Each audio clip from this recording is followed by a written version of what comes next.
Bonjour à tous, aujourd'hui c'est dans l'exposition Les hiéroglyphes avant Champollion que je vous emmène. L'exposition est accessible au Grand Cursus jusqu'au 22 mai et retrace l'extraordinaire aventure de l'écriture hiéroglyphique depuis l'Antiquité jusqu'à son déchiffrement en septembre 1822 par Jean-François Champollion.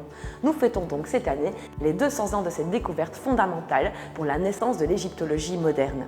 L'exposition rassemble de nombreux documents provenant de la bibliothèque de l'Université de Liège, mais aussi de la Bibliothèque royale de Belgique, du de Marimont et bien sûr du Grand Cursus. Alors cette écriture hiéroglyphique, elle naît au 4e millénaire avant notre ère.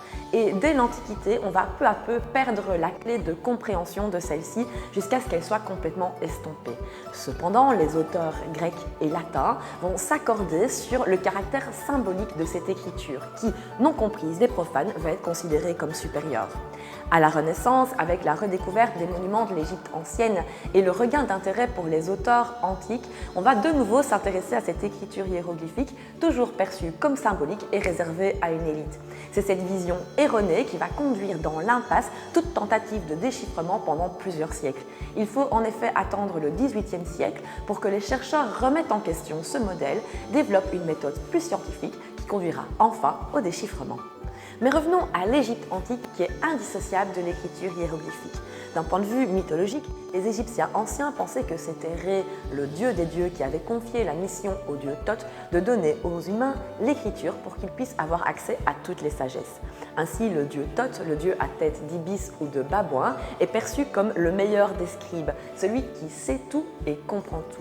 Mais d'un point de vue historique, l'invention de l'écriture hiéroglyphique est attribuée au premier pharaon de l'Égypte unifiée, Mnémès. Effectivement, on retrouve des traces de première écriture hiéroglyphique dans des tombes de la première dynastie à Abydos.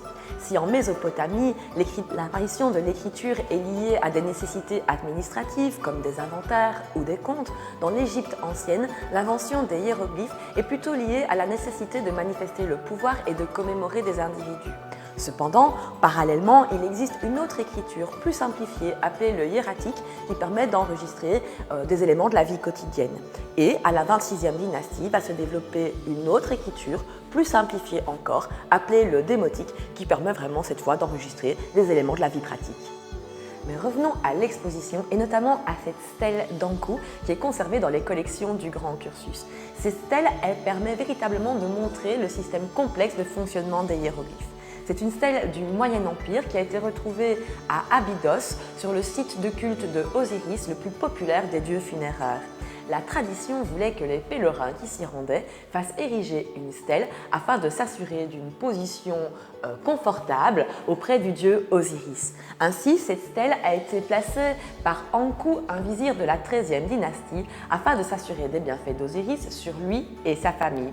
C'est une stèle qui est historiée avec 4 registres. Au registre supérieur, on peut découvrir le père d'Ankou, une table d'offrande et la mère d'Ankou. Dans le registre inférieur, on retrouve Ankou, une table d'offrande, ses femmes et ses enfants.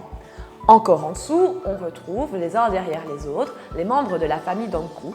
Et enfin, dans le dernier registre, la représentation des différentes étapes de fabrication de la bière. Par ailleurs, sur cette stèle, on retrouve également, dans l'étage supérieur, 3 lignes de texte en hiéroglyphes. Et grâce à ces lignes de texte, on va pouvoir comprendre le fonctionnement de l'écriture hiéroglyphique. Notamment le fait qu'elle réside sur une cohabitation de 3 catégories de signes. La première catégorie de signes, ce sont les logogrammes, c'est-à-dire des signes figurés qui sont porteurs en eux-mêmes d'un concept. Puis des phonogrammes, c'est-à-dire des signes auxquels on va attribuer de manière arbitraire un son, un peu comme notre alphabet à nous. Ici, dans l'écriture hiéroglyphique, il y en existe 24 qui constituent donc une forme d'alphabet avec lequel il serait possible théoriquement d'écrire tous les mots. Et enfin, troisième catégorie de signes, les classificateurs, c'est-à-dire des signes à connotation sémantique, c'est-à-dire qu'ils vont placer en fin de mot, déterminer la catégorie à laquelle celui-ci appartient. Revenons-en aux écritures sur la stèle d'Ankou, et notamment la première ligne. Ces hiéroglyphes, ils se lisent ici de droite vers la gauche et on peut identifier le nom de Ankou. Quand on s'approche très près, on peut voir un signe en forme de croix égyptienne qui est la première lettre du mot d'Ankou, qui est en fait un logogramme qui signifie le vivant. Et puis derrière cela, 3 autres signes qui sont des phonogrammes qui forment le son de Ankou. Et enfin, juste derrière, un personnage agenouillé qui est en fait le classificateur, c'est-à-dire le signe sémantique qui permet d'identifier la catégorie du mot, en l'occurrence ici, un personnage vénérable.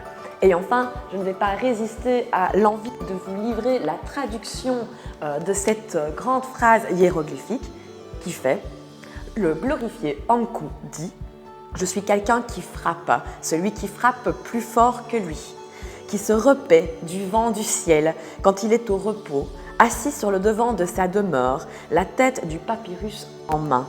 C'est en revenant de servir le monument d'Osiris, seigneur d'Abydos, seigneur de la nécropole, que j'ai fait ériger cette stèle. » C'est sur ces belles paroles poétiques que je vous donne rendez-vous prochainement pour d'autres découvertes dans les musées.